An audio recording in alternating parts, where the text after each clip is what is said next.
If you had the power to walk into the same room as the people who once broke you, would you choose to prove them wrong, or would you choose to prove yourself right? The Blackwood Charity Gala was the crown jewel of the city's social calendar, a night when the wealthy, the powerful, and the dangerously ambitious gathered under the same glittering chandeliers.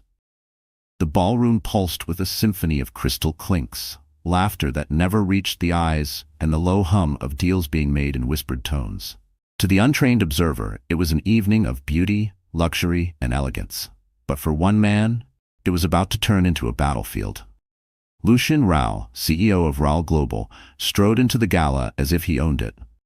Tall, broad-shouldered, and dressed in a midnight black tuxedo tailored to perfection, he was the kind of man people noticed even before they knew his name. His dark hair, peppered with the faintest hint of silver at the temples, gave him the air of a man in full control, not just of his business empire, but of every room he entered. And tonight, dangling on his arm like the latest accessory, was Seraphine Vale, the woman who had replaced his wife. Seraphine was everything Lucien liked to show off: young, glamorous, and hungry for more. The floor-length emerald gown she wore shimmered with every calculated step, designed to make cameras turn and women whisper. She held her head high, her smile sharp, her hand resting possessively on Lucien's arm as if staking her claim. She knew the whole city had heard the gossip, how Lucien had left his wife after years of marriage for her.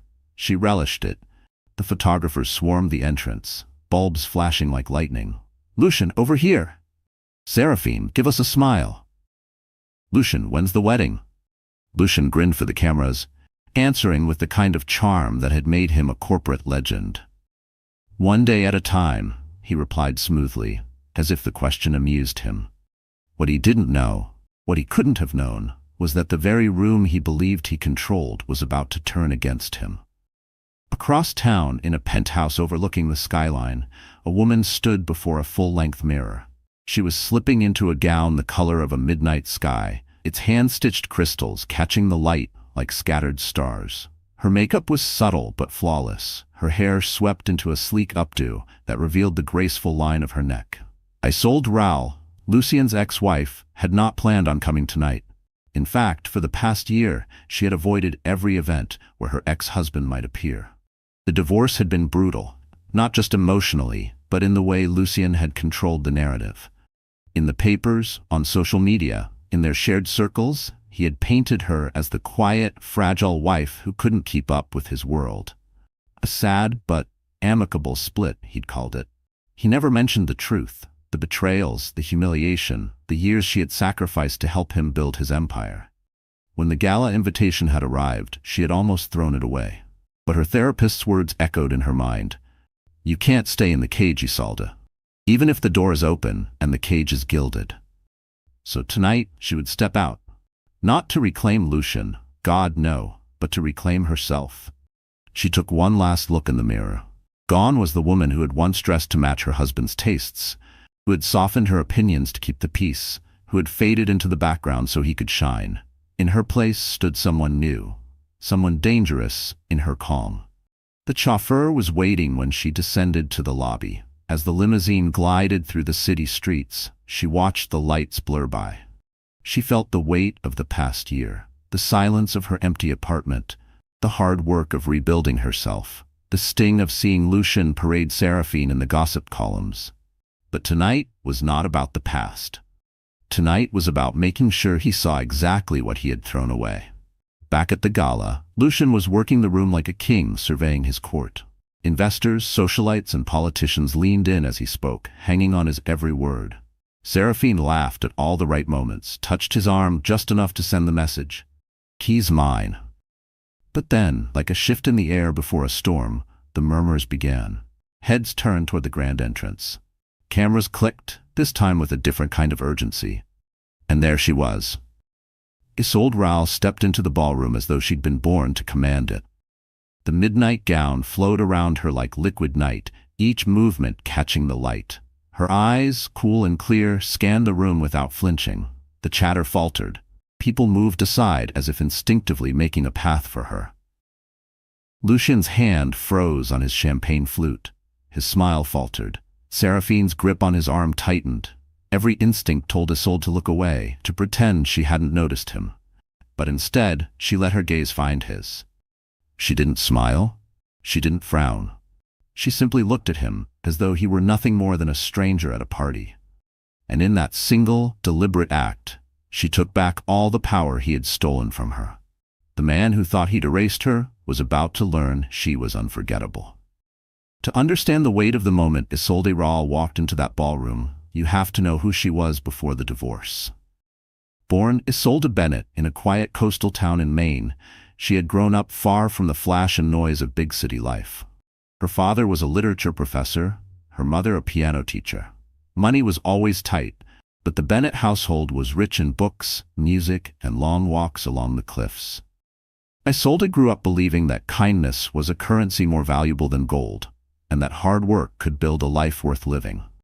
After graduating top of her class in high school, she earned a scholarship to Columbia University in New York City. It was there, at a networking mixer for business students, that she met Lucien Rahl. He wasn't in her program, he was a rising star in the business school, but he noticed her from across the room. Tall, commanding, and already carrying himself like a man destined for power, he approached her with a confidence that was both intimidating and intoxicating. Lucien was unlike anyone she'd ever met. He spoke of plans to build a global empire as if they were already carved in stone. He took her to restaurants she'd never heard of, introduced her to people who owned penthouses overlooking Central Park, and seemed to open doors to a life she had only read about in magazines. She didn't realize it at the time, but the Lucien she fell in love with was already wearing a mask. They married 2 years after graduation. At first, it was everything she had dreamed of. A whirlwind of travel, glamorous events, and late-night brainstorming sessions over wine where they talked about building something together. Isolde gave up a job offer at a publishing house to help Lucien in his fledgling company. She wasn't just his wife, she was his sounding board, his editor for proposals, his silent partner in negotiations. She organized investor dinners, soothed ruffled egos, and even helped draft the business plan that secured his first major round of funding. But as Lucien's star rose, her role shifted. She became the face beside him in photographs, the graceful hostess in designer gowns, the woman who smoothed over his rough edges in public. The late-night talks turned into late nights at the office, without her. He stopped asking her opinion on deals, and when she tried to give it anyway, he'd smile the way you smile at a child trying to explain something complicated. She told herself it was just the pressure of building an empire. She told herself he still loved her. But then came Seraphine. The first time Isolde saw her was at a charity gala Lucien had claimed was strictly business. Seraphine was on the event's PR team, a rising star barely in her 20s, with a laugh that seemed designed to be heard across a crowded room. Isolde brushed off her intuition, telling herself she was imagining the way Seraphine's hand lingered a second too long on Lucien's arm. Months later, the truth came out. Not through confession, but through photographs. A gossip site posted images of Lucien and Seraphine in Italy, his hand on her lower back, her head tilted toward him in an intimacy that needed no caption. The humiliation was public and swift. Friends stopped calling. Mutual acquaintances whispered behind her back. And Lucien, ever the master of optics, released a statement painting their split as mutual and respectful. He told the world that Isolde had different priorities, and that they had grown apart. What he didn't say was that she had sacrificed everything for him. That she had been there in the trenches when his company was nothing but an idea and a mountain of debt. That she had walked away from her own dreams to help him realize his. After the divorce was finalized, she moved into a minimalist penthouse overlooking the city. Not because she liked the cold perfection of it, but because it was far from the world she had once inhabited. At first, the silence was suffocating. She didn't know who she was without the constant pull of Lucien's orbit. But slowly, painfully, she began to rebuild. She reconnected with old friends from college, the ones she had let drift away when she became Mrs. Rahl.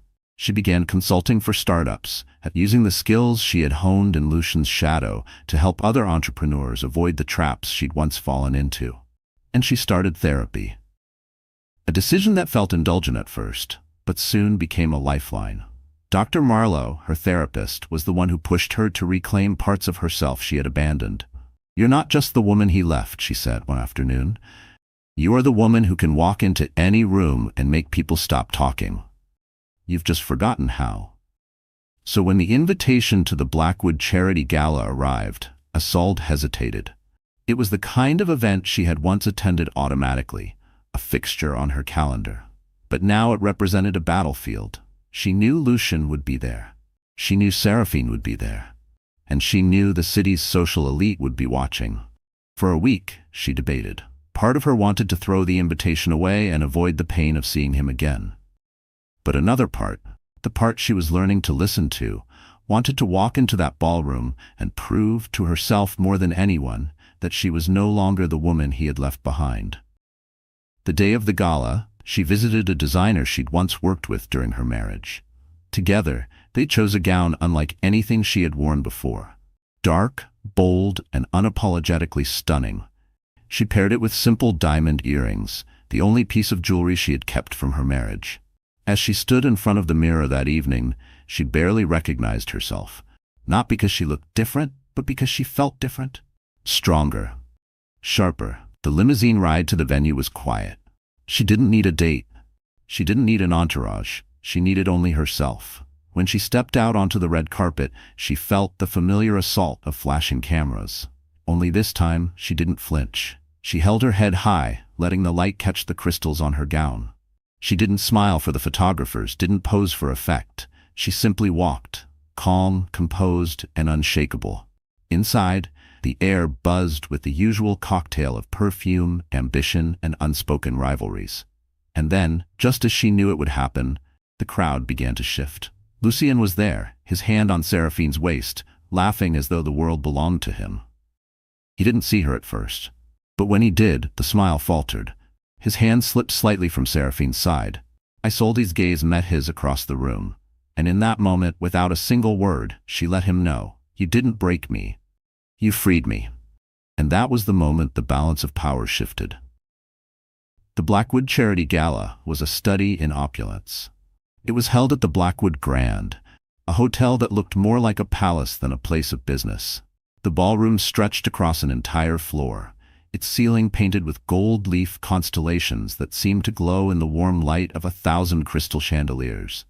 Waiters in crisp white jackets moved in perfect choreography, trays of champagne flutes balanced on one hand, silver platters of hors d'oeuvres on the other.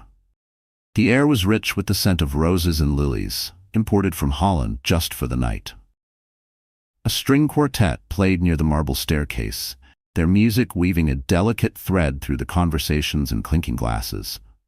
Guests wore gowns worth more than most people's cars, and diamonds that could blind under the right light. The city's elite had turned out in full force, CEOs, politicians, old money heirs, and new money moguls, all mingling as if they belonged to the same world. For Lucien Raoul, this was familiar territory. This was his stage. His tuxedo was custom-made in Milan, his cufflinks pure platinum. He shook hands with old allies, made promises to potential investors, and flashed that carefully crafted smile that suggested generosity without weakness. Every movement, every word, was calculated for maximum effect. Seraphine Vale was equally in her element. She had chosen her gown strategically, a deep emerald that brought out the fiery undertones of her auburn hair. She laughed too loudly at Lucien's jokes, touched his arm just enough to keep the connection visible, and scanned the room for the people whose approval she craved. This was more than a night out, it was a performance. But beneath the glitter, there was tension. The kind you could feel in the way conversations faltered when certain names were mentioned, in the way some smiles didn't quite reach the eyes. Gossip had its own current here, flowing quietly between champagne sips. And tonight, a fresh wave was already building. It started as a ripple. A pair of women near the grand staircase paused mid-conversation, their eyes widening. One leaned in to whisper to the other, who gasped and turned her head toward the entrance. A man by the silent auction table followed their gaze, his expression shifting from polite boredom to something sharper. The photographers stationed near the red carpet entrance had sensed it too. Their lenses swung away from Lucien and Seraphine just as the ballroom doors opened again. Isolde Rowell stepped inside. She didn't need to announce herself. The gown she wore seemed to catch the light and hold it captive. The crystals along the bodice shimmered like constellations, the midnight fabric flowing around her in waves. Her diamond earrings caught the glow of the chandeliers with every step she took. She moved with the kind of grace that came from knowing exactly who she was and exactly how much she had overcome to stand there. Conversations stopped. People turned. Even the quartet's music seemed to fade into the background as eyes followed her. Isolde didn't rush. She let the moment breathe, allowed the stares to linger without giving them the satisfaction of reaction. Her posture was perfect, her chin lifted just enough to project confidence without arrogance. She walked past faces she recognized, some friendly, some not, and offered a polite, measured smile to each. Lucian saw her. The glass in his hand felt heavier, his grip tightening without conscious thought. His carefully maintained composure threatened to crack, though only for a second. Seraphine noticed immediately, her smile stiffening as she followed his gaze. She recognized Isolde from the photos, of course. Everyone did. But the woman standing there now was not the quiet, understated figure from the gossip columns. This was someone transformed, stronger, sharper, impossible to overlook. And Seraphine hated her instantly. Isolde's eyes met Lucian's across the room. It wasn't a glare, wasn't even a challenge. It was worse. It was indifference. The kind that says, "You're not important enough to disturb me." She looked away first, but not out of submission. She simply moved on, turning her attention to a passing waiter and accepting a glass of champagne. The whispers started in earnest now. "Is that her? She looks incredible. I thought she moved away. Didn't he leave her for the PR girl? She's here alone?" In one corner, an older couple exchanged knowing looks. In another, a young investor who had once dismissed Isolde during a meeting watched her now with a hint of regret. The ripple of attention she caused had its own momentum, and Lucian could feel control of the evening slipping from his grasp. Still, he tried to recover. "Shall we?" he murmured to Seraphine, steering her toward a group of board members. But his charm felt mechanical now, his attention divided. Every time he laughed, it was just a shade too loud, a fraction too forced. Isolde, meanwhile, navigated the room with the skill of someone who had once been the hostess, not just a guest.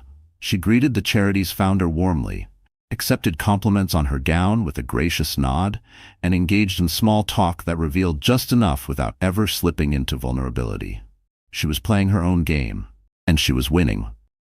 Near the bar, she ran into Marjorie Blackwood, the widow who had once co-chaired the gala with her. "Darling," Marjorie said, eyes sweeping over her, "you look magnificent. I hope you're here to make certain people remember their manners."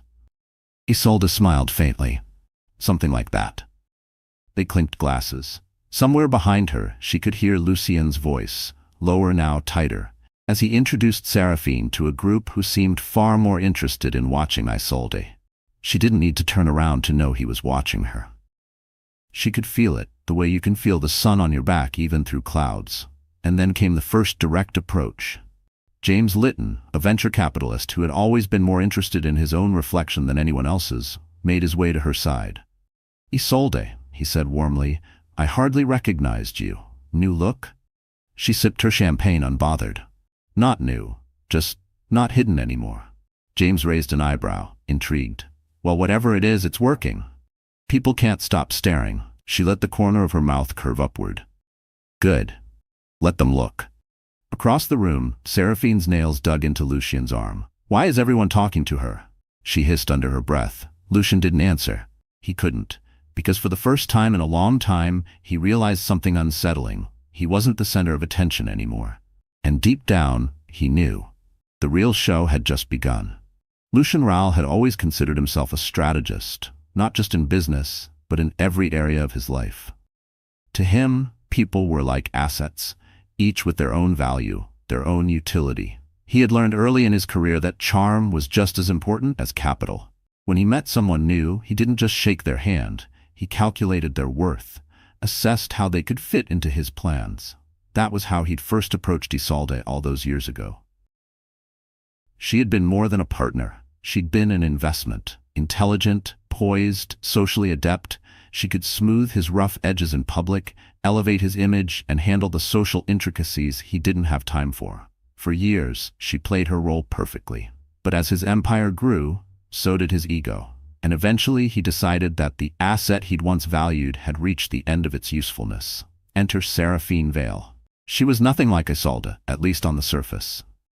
Where Isolde had been understated elegance, Seraphine was all flash and fire. She came from a modest background, clawing her way into the upper echelons of the city's PR scene. Ambition was her lifeblood, and she wore it proudly. When Lucien met her during the launch campaign for one of his company's acquisitions, she didn't defer to him like others did. She challenged him, flirted with him, and made it clear she knew exactly what she wanted: power. For Lucien, she was exciting, dangerous in a way that made him feel young again. But more importantly, she was a mirror of his own hunger. She wanted to be seen, to be envied. And in Lucien's mind, she was the perfect partner for his next phase. A phase where flash and spectacle mattered more than quiet stability. Behind closed doors, though, their relationship was far from the perfect image they presented. Seraphine had no interest in being the silent, supportive figure Isolde had been. She wanted influence, and she wanted it fast. If Lucien was the king, she demanded to be the queen. Not next year, not someday, but now.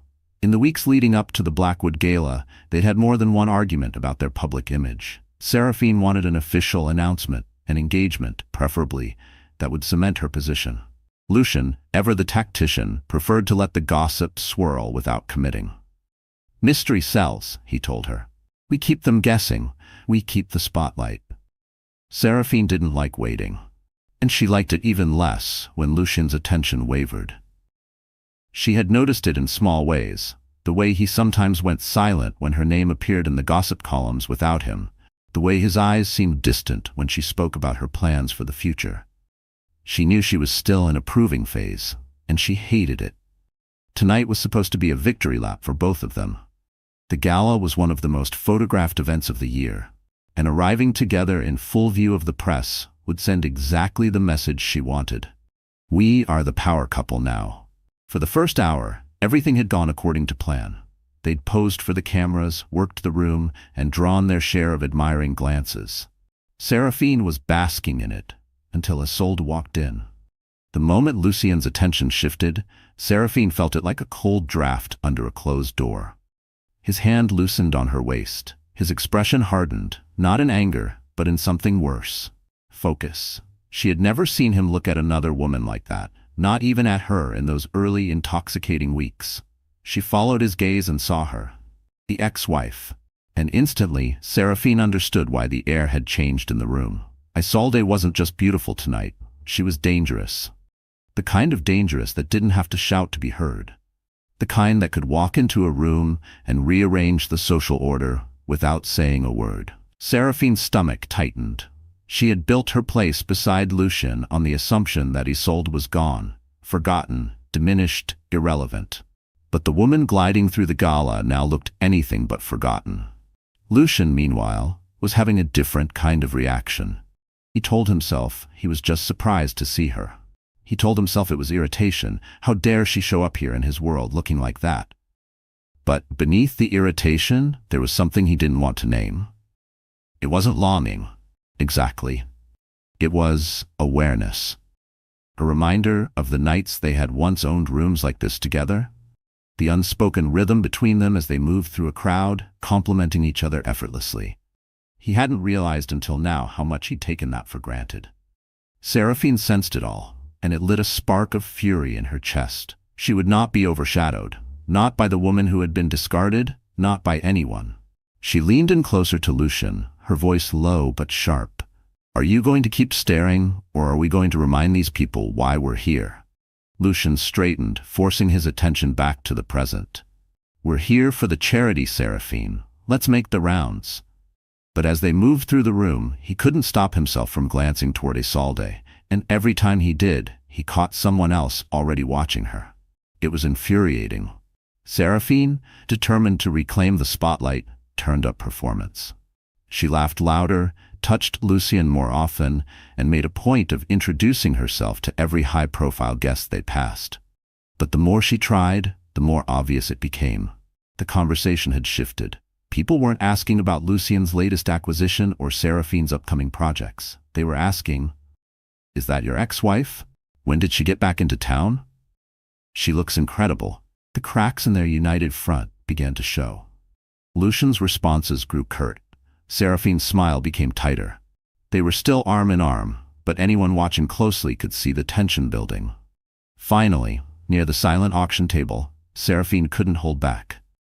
"You didn't tell me she'd be here," she said through clenched teeth. "I didn't know," Lucien replied, though the truth was he hadn't even considered the possibility. He had assumed Isolde would keep to the shadows, as she always had since the divorce. "Well, she's not in the shadows tonight," Seraphine said, her tone dripping with acid. "And if you're not careful, you're going to look like you've lost control."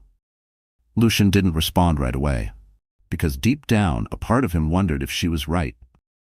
And that thought, that tiny, unwelcome thought, was the first crack in the armor he had worn so confidently into the gala.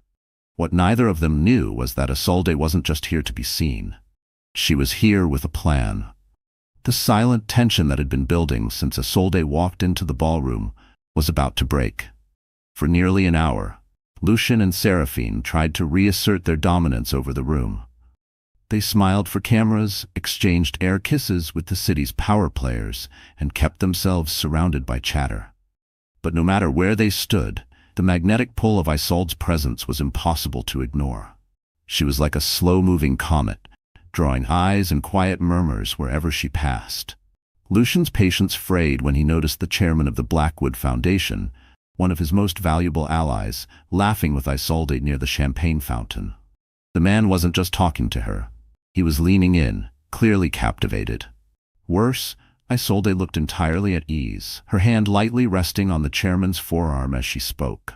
That easy grace, that effortless ability to connect, it had once been one of Lucien's greatest assets, and now it was working against him. "Let's go say hello," Lucien said suddenly to Seraphine, his voice tight. Seraphine's eyes narrowed. "Are you sure that's wise?" "I'm not letting her dominate my event." He guided Seraphine across the room, their approach slow but deliberate. Heads turned as they passed, some guests subtly stepping aside to watch the impending collision. It was the kind of moment that didn't need an announcer. Everyone could feel the shift in the air. Isolde noticed them long before they reached her. She had just set her champagne flute on the edge of the fountain when Lucien's tall frame entered her periphery. Her posture remained relaxed, but she pivoted slightly, ensuring she faced them head-on. "Isolde," Lucien said, his tone a careful mix of politeness and control. "Didn't expect to see you here." She smiled lightly, the kind that could be mistaken for warmth if you didn't know better. "Why not? I was invited, same as you." Seraphine stood a half-step ahead of Lucien now, her hand tightening possessively on his arm. "We were just talking about the guest list," she said sweetly, her gaze flicking over Isolde's gown. "I suppose it's nice they're including all sorts this year." The words were wrapped in honey but sharp enough to cut. A few onlookers exchanged looks, knowing a social slap when they heard one. Isolde didn't take the bait. "Yes," she replied evenly, "it's wonderful that the Foundation values variety, keeps things interesting." Lucien cleared his throat as though trying to reset the tone. "You look different." "Better?" she asked, her eyebrow lifting just enough to make him hesitate. He didn't answer, not verbally anyway. The flicker in his eyes said more than words could. The chairman, sensing the undercurrent, stepped in diplomatically. "Lucien, you didn't tell me your ex-wife was such a strong supporter of the arts. She's been telling me about her recent projects. Very impressive work." Lucien blinked. "Recent projects?" Isolde's smile widened slightly. "Yes, I've been consulting for a few startups. Some of them even intersect with your industry." She let that hang in the air just long enough for the implication to sink in. Seraphine's nails dug into Lucien's sleeve. "Well," she said, voice bright but strained, "it's certainly admirable that you've kept busy." "I find it helps." Isolde replied smoothly, to focus on building rather than replacing. A sharp inhale from somewhere in the small crowd signaled the impact of the remark. Seraphine's smile faltered, and Lucien's jaw tightened. Before the moment could be salvaged, another guest, one of the gala's major donors, approached. "Isolde, I was hoping you'd be here. the woman said warmly. "Would you mind coming with me? There's someone I'd like you to meet." Isolde glanced at Lucien. "Excuse me," she said, her voice polite but final. She turned and walked away, the donor linking arms with her like they were old friends. The little cluster of onlookers slowly dispersed, their whispers following her departure. Lucien stood rooted for a moment, the humiliation slow burning in his chest. Seraphine leaned closer, her voice a hiss. "You let her walk away from you, in front of everyone."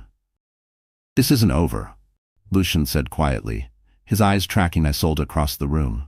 But for tonight, at least in that moment, it was. The rest of the evening only deepened the shift. Every time Lucien tried to steer attention back to himself and Seraphine, something happened to derail it. A prominent investor would pull Isolde into a conversation. A photographer would request her photo for the event's society pages. Even the mayor's wife made a point of introducing her to the city's cultural board. It wasn't just about beauty, it was about presence. Isolde carried herself with the quiet authority of someone who had nothing to prove but every intention of succeeding. By the time the auction began, it was undeniable. The night no longer belonged to Lucien and Seraphine. It belonged to the woman he'd thought was finished. And as the final gavel fell on the last auction item, Lucien realized something chilling. This wasn't a lucky coincidence. It was a calculated re-entry. And he had no idea what her endgame was.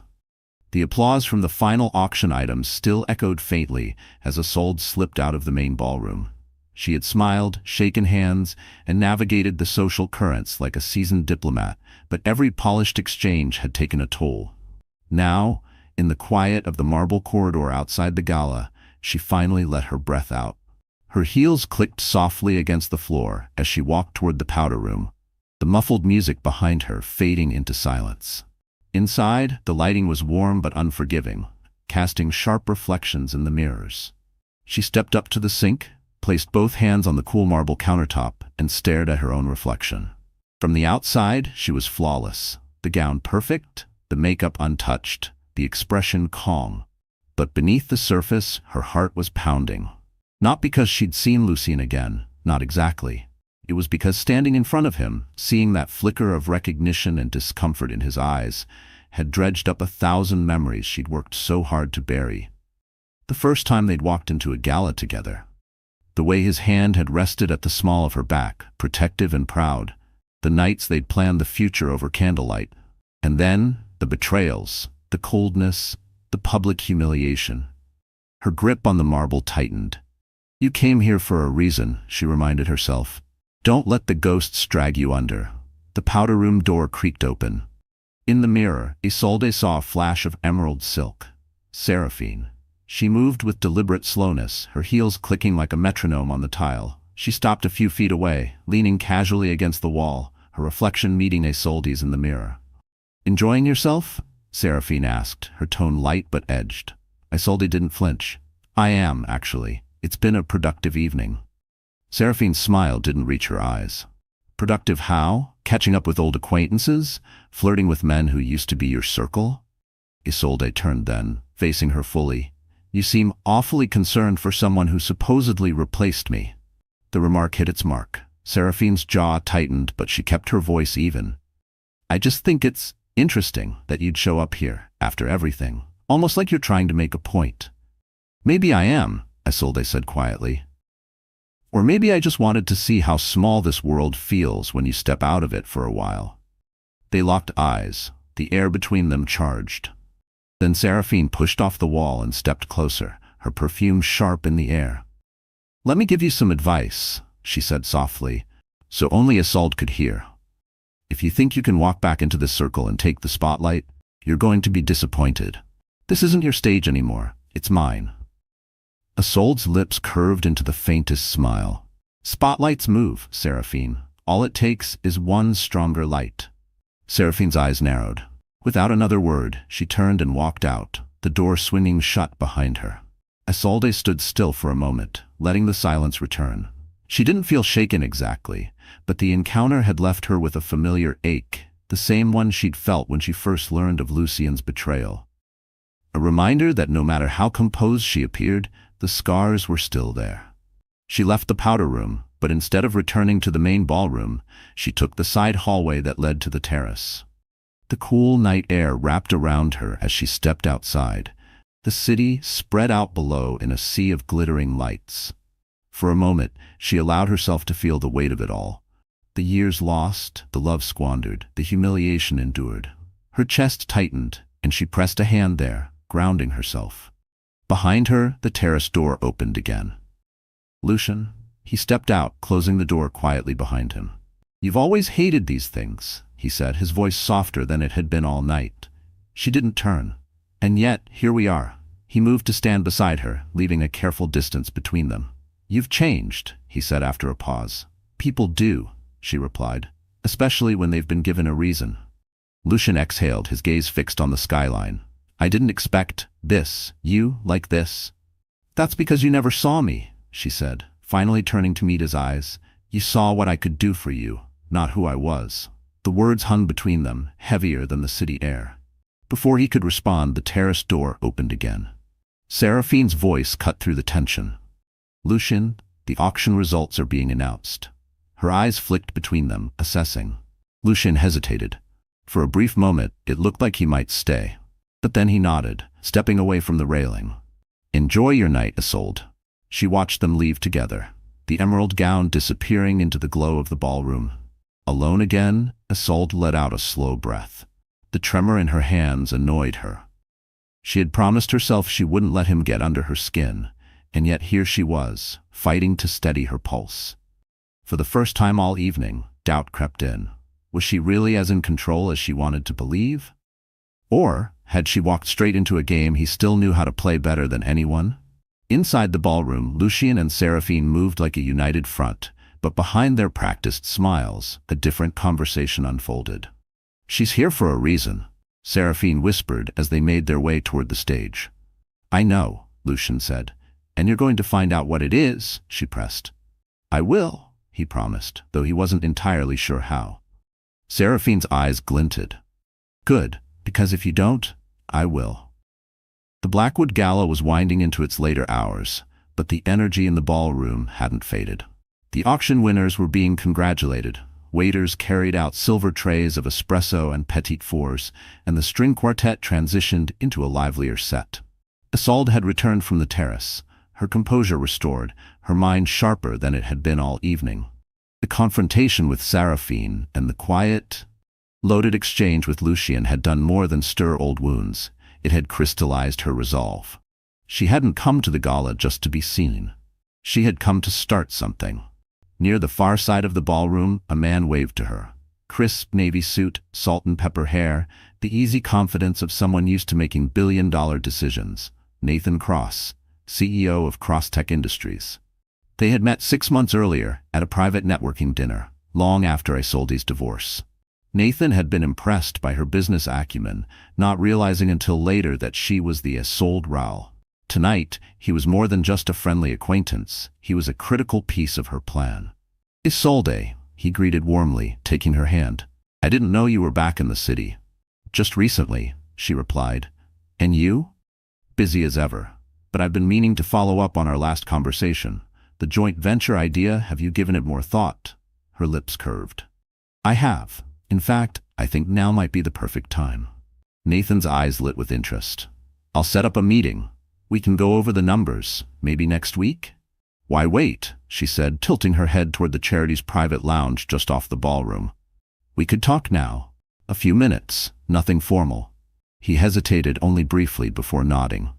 "Lead the way." As they walked toward the lounge, Isolde felt the eyes on her. The same ripple effect she had caused earlier was happening again. Only this time, she wanted it. She knew exactly who was watching. Lucian. He was across the room with Seraphine, speaking to the Foundation's treasurer, but his gaze tracked Isolde and Nathan like a laser. Seraphine noticed too. Her smile stiffened. Inside the lounge, the atmosphere shifted. Gone was the hum of the ballroom. Here it was quieter, more intimate. They took seats near the window, the city lights stretching out beyond the glass. Nathan leaned forward. "I've reviewed the projections you sent me. Your concept is strong, very strong. If we partnered, Crosstech could provide the infrastructure, you'd handle the brand development." That's exactly what I had in mind, Isolde said. And if we moved quickly, we could secure the prime locations before anyone else even notices the opportunity. He nodded, already calculating. It's bold. I like it. She smiled, but her mind wasn't just on business. She knew word would travel fast once the right people saw her in here with Nathan. And in their world, perception often preceded reality. If people believed she was launching something big, they would treat her as though she already had. 15 minutes later, they stepped back into the ballroom, still deep in conversation. Nathan excused himself to greet another guest, leaving Isolde to make her way toward the bar. She didn't get far before Lucian intercepted her. Interesting choice of company, he said smoothly, falling into step beside her. Why? She asked without breaking stride. Worried he might be more interesting than you? Lucian's mouth curved in a humorless smile. Nathan Cross isn't in your league. He's a shark. He'll use you for whatever he can get. Isolde stopped, turning to face him fully. Funny. That's exactly what I used to think about you. His smile faltered just slightly. This isn't a game, Isolde. It never was, she said. You just thought you were the only one allowed to win. Before he could reply, Nathan returned, handing her a fresh glass of champagne. Lucian, he said politely. Good to see you. Lucian's response was equally polite, but his eyes were cold. Nathan.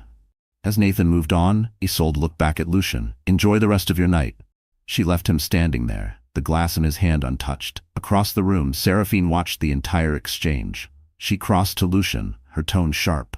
She's plotting something. Lucian didn't deny it. I know. Then stop her? Seraphine pressed.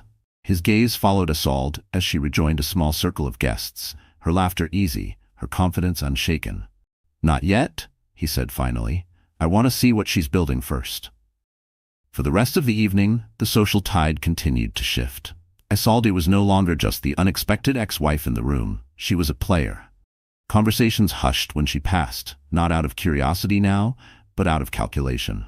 By the time the gala wound down, she had spoken with 3 potential investors, secured 2 follow-up meetings, and left Lucian with more questions than answers. In the car on the way home, she allowed herself a small, private smile. Tonight had been the first move. And the best part? She knew Lucian well enough to be certain he wouldn't be able to stop himself from walking straight into the trap she was setting. The morning after the Blackwood Gala, sunlight streamed into Isolde's penthouse, cutting through the floor-to-ceiling windows and spilling across the minimalist furniture. She stood in her kitchen, coffee in hand, replaying every moment from the night before. Lucian's flicker of discomfort, Seraphine's barely concealed hostility, Nathan Cross's genuine interest in her proposal. The pieces were falling into place, but she knew the game had only just begun. She set her mug down and walked into her study. On the desk sat a thick, leather-bound notebook, its pages filled with neat, deliberate handwriting. This wasn't a journal, it was a blueprint. Every page contained details of contacts, opportunities, and connections she had quietly nurtured over the last year. It was her war map. The gala had confirmed what she already suspected. Lucian's empire was stable on the surface, but vulnerable underneath. He had expanded too quickly, relied too heavily on public perception, and underestimated the value of relationships he'd let slip away. Relationships like the ones she still maintained. If she was going to take her place back in this world, not as someone's wife, but as a force in her own right, she needed to be undeniable. The first step was image. For years, her style had been dictated by Lucian's preferences. He liked understated elegance, muted tones, and predictable silhouettes. She had worn them without question, blending into the background of his spotlight. Now, she wanted the opposite. She called Camille, an old friend and one of the city's most sought-after stylists. By the afternoon, her living room was transformed into a private showroom. Racks of bold, tailored pieces lined the walls, sharp-shouldered blazers in jewel tones, silk blouses with dramatic drapes, evening gowns that demanded attention. This one, Camille said, holding up a scarlet sheath dress. No one will forget you in this. Isolde tried it on, turning in front of the mirror. The color blazed against her skin, the cut hugging every curve without crossing into vulgarity. I like it, she said simply. From there, they rebuilt her entire wardrobe. Every piece was a statement, every accessory a weapon. When she was done, the woman in the mirror wasn't just Isolde Ral, she was someone new. Someone who could walk into any room and command it. But transformation wasn't just about clothes. She knew the real change had to come from the inside. She doubled her training sessions with her personal trainer, not for vanity, but for strength. She took voice coaching to refine her tone, learning how to make every word land with precision.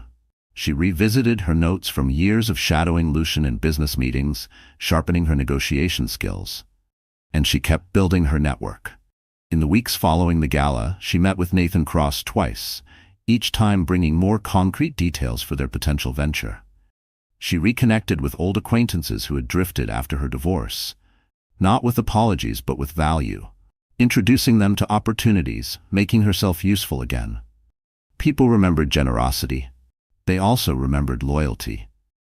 By the end of the month, she was no longer the topic of whispered curiosity. She was the subject of open conversation. Society columnists noted her stunning resurgence and magnetic presence. Business insiders began speculating about her next move. Lucien noticed too. 3 weeks after the gala, she received an unexpected invitation, dinner at the Metropolitan Club, hosted by the Ral Foundation. It was the kind of event Lucien used to guard carefully, inviting only the most strategically valuable guests. The inclusion of her name was deliberate. Camille smirked when Isolde showed her the invitation. "He's rattled," she said. "He wants to remind you, and everyone else, whose table you used to sit at." "Then I suppose I'll have to remind him," Isolde replied, "that I'm perfectly capable of hosting my own table." She chose a black velvet gown for the night, its high neckline and long sleeves offset by a dramatic open back. A single sapphire pendant rested at the base of her throat, drawing the eye without screaming for attention. When she walked into the Metropolitan Club, the effect was immediate. Conversations paused, heads turned, and more than one guest rose from their seat to greet her. Lucien was already at the head table, Seraphine beside him. His eyes found her instantly, and for the briefest second, something unreadable crossed his face. Throughout the evening, Isolde moved with precision.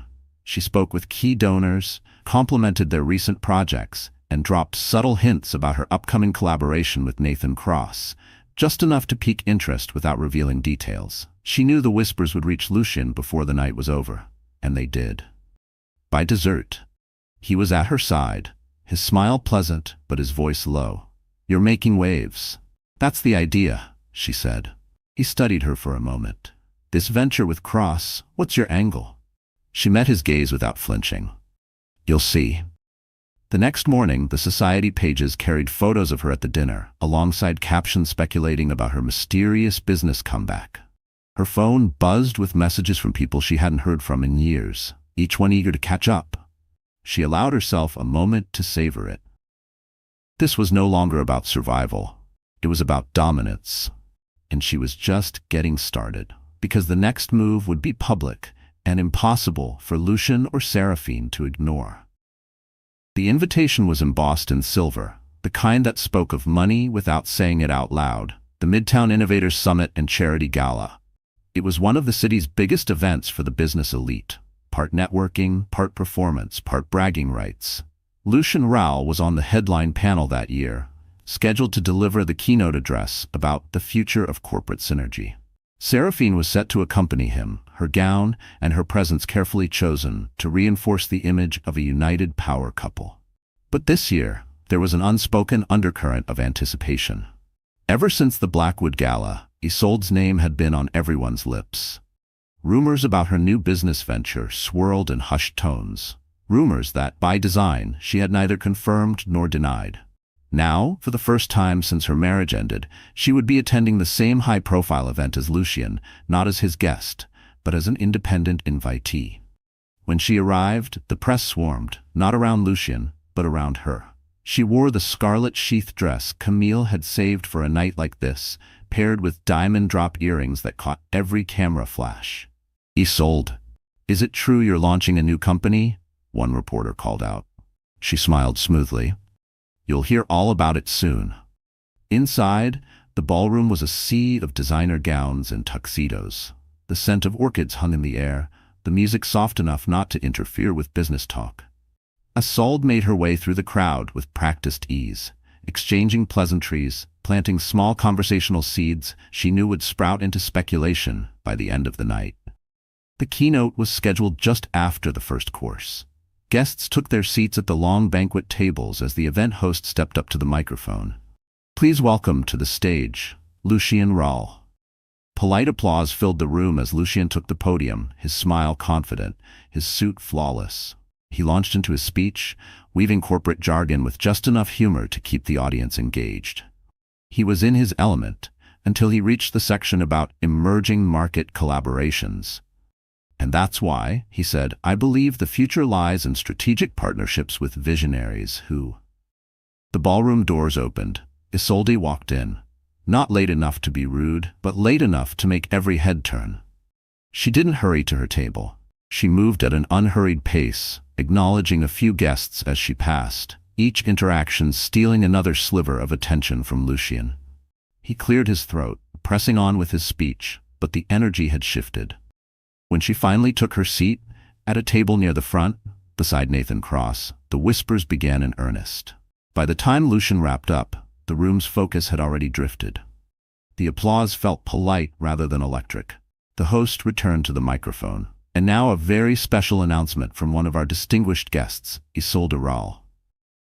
Lucien's head snapped toward the host. Seraphine's hand clenched around her champagne flute. Isolde rose gracefully, walking to the podium. She didn't need notes. "Good evening," she began, her voice calm but carrying easily. "I'm honored to be here among so many leaders, innovators, and changemakers.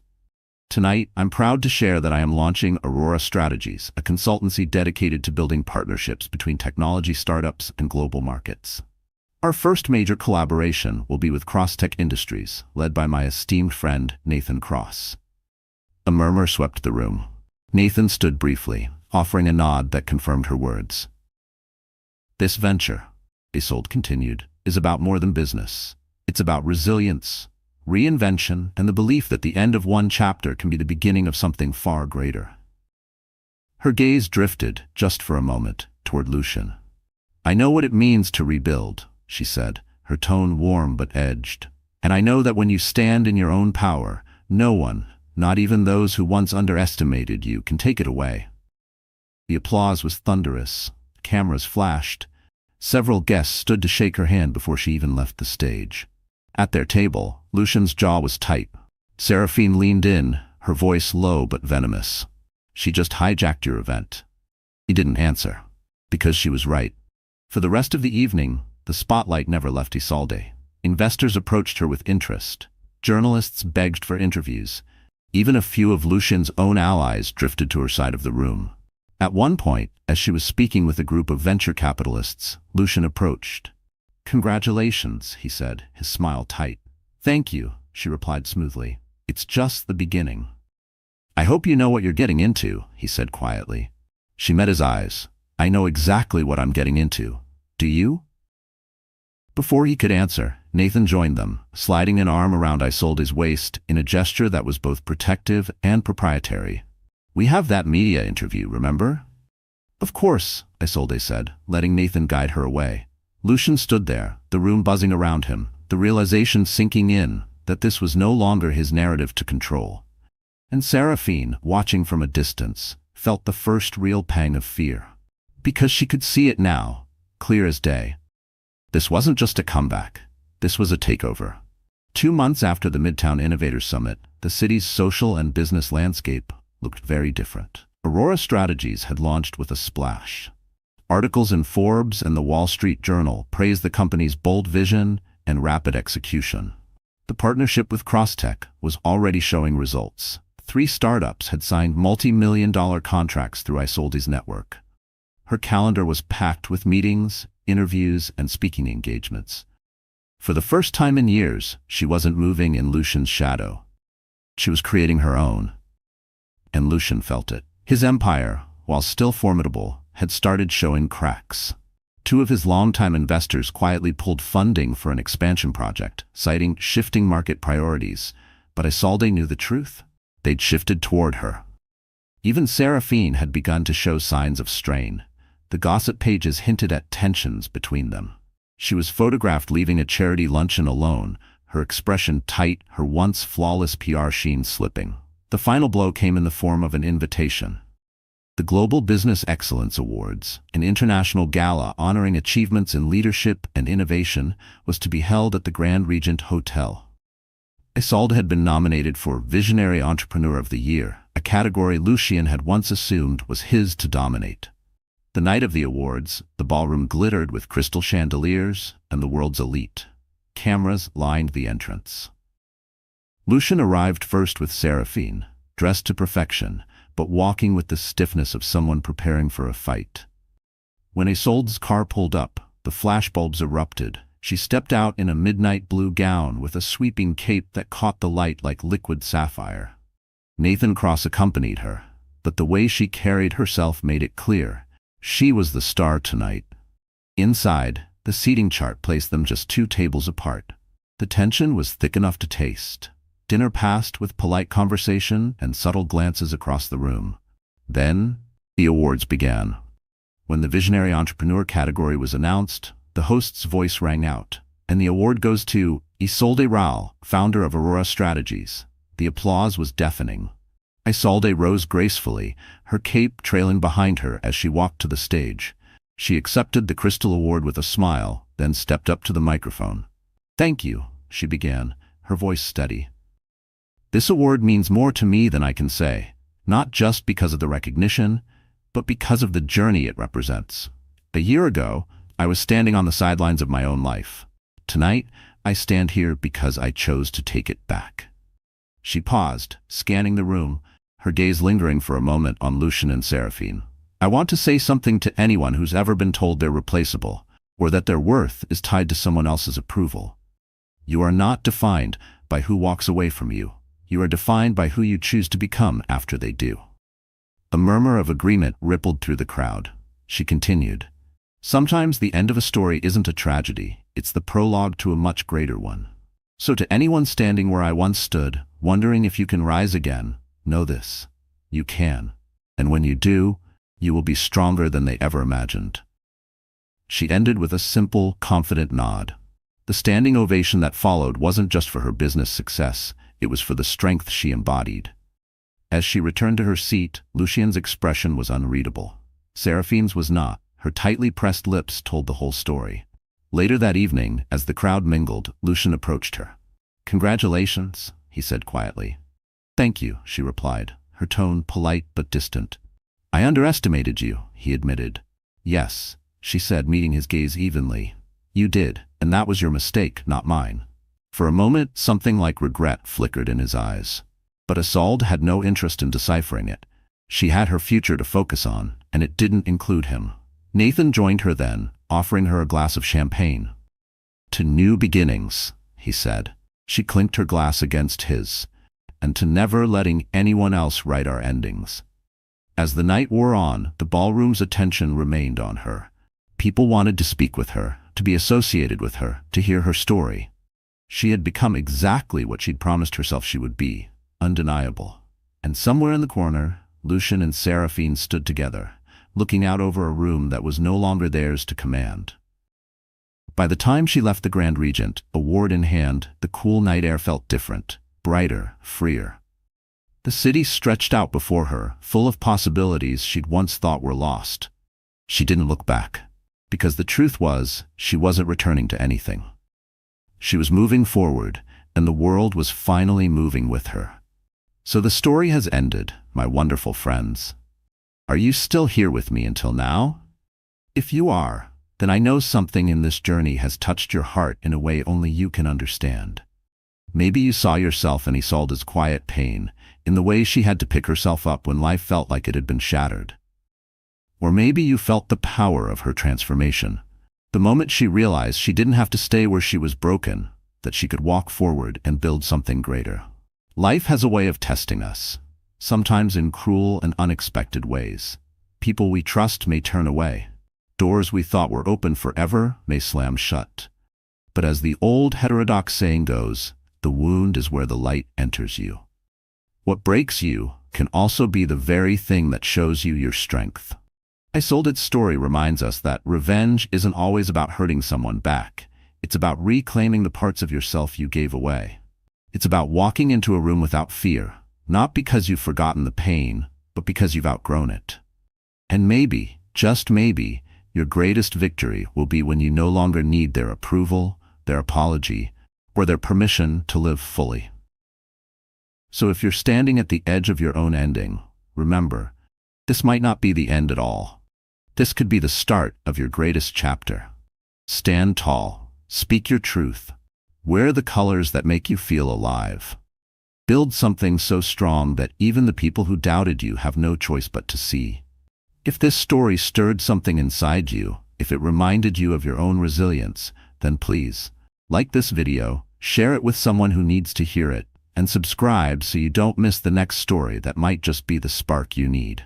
And tell me in the comments, what was your turning point moment? I read every single one, and your words matter here.